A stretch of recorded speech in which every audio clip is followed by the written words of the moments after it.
Hello students, in this particular video I am going to solve the question of locus which was asked to you in the term 1 exam. The question goes like this: we have a variable line x by a plus y by b equal to 1, and we had to find out the locus of the foot of the perpendicular dropped from the origin onto this line. Now guys, before we start solving this problem, a couple of things I want to clarify. Why at all it is called a variable line? It is called a variable line because of the fact that a and b, which we know is nothing but the x and the y intercepts respectively, they are variables. So we know that this is a and this is b, correct? And if a and b varies, the line is a variable line because the line will have a different slopes when a and b will vary, right? And as the line varies, the foot of the perpendicular which you have dropped from the origin on the line, let me call the foot of the perpendicular by the name of P, and let us take its coordinate as h comma k, which is the normal rule for solving the locus problem. We take the point as h comma k. So as the line varies, h comma k will also vary, or the point P will also vary. So as it varies, it will be tracing a path, and as it is tracing a path, we need to find out the equation of the path, or that is what is called in mathematics term the equation of the locus of the point, right?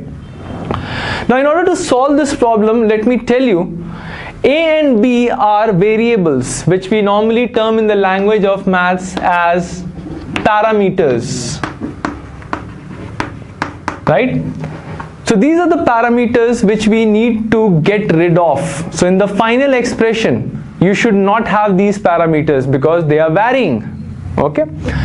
In the question, we have another information given to us: 1 by a square plus 1 by b square is 1 by c square, where c is a constant. Now get this straight guys, c is not a parameter in this case, c is a constant. So do not get confused between a, b and c.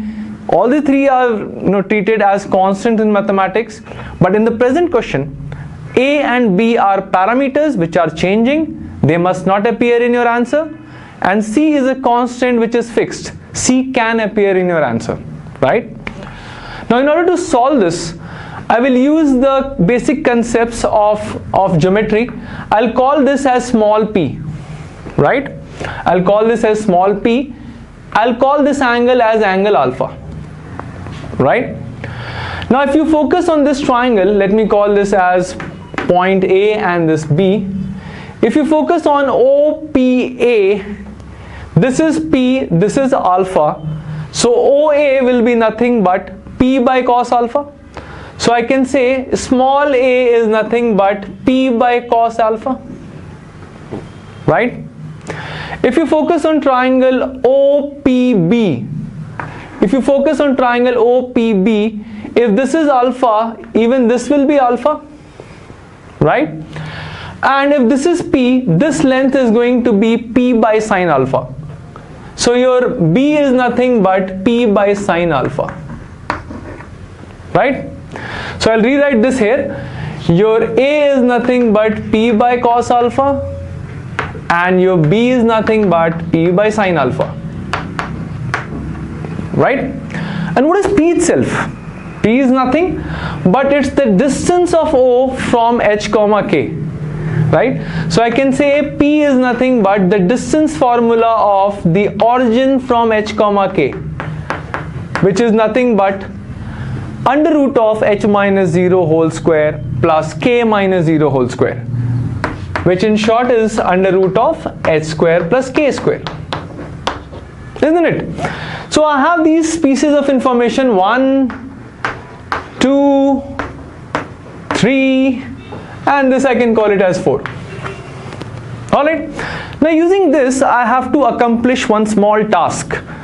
I have to strike a relationship between h and k without a and b into the picture. Yes, c can of course be in the picture, but I should have a relationship between h and k with c without a and b, right? How do we do that? Very simple. I can use the equation number 4 and plug in the information that I have in equation number 1 and equation number 2. Now from equation number 1, I can say that 1 by A is cos alpha by P, right? Similarly, 1 by B is sin alpha by P. This is from equation number 2. Correct?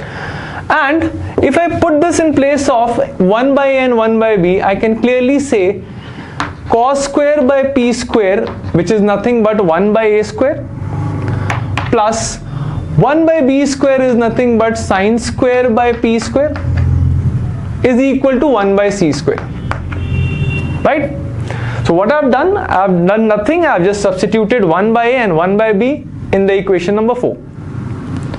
Now if I take 1 by P square common, I'll have cos square alpha plus sin square alpha equal to 1 by C square, right? We all know sin square plus cos square is going to be 1. It's a Pythagorean identity. So it becomes 1 by P square is equal to 1 by C square, or in other words, P square is equal to C square. What is P square, guys? From equation number 3, I can say P square is H square plus K square. So H square plus K square is equal to C square. Now, this is something which I was aiming for. I was aiming to strike a relationship between H and K and get rid of any parameters in this question. The parameters were A and B, so I got rid of A and B. So I have solely a relationship between H and K involving C, which is allowed, but no parameters are there in the question. That's what exactly we need to do for locus questions, right? Now we replace our H with X and K with K with Y. This is called the process of generalization. So when I generalize this, so when I do the process of generalization, I replace my K with H with X and K with Y, which ends up giving me the equation of the locus as X square plus Y square is equal to C square, right? Hope you find this process easy to understand, and also more importantly, the process of finding the locus is clear to you. Thank you so much for watching.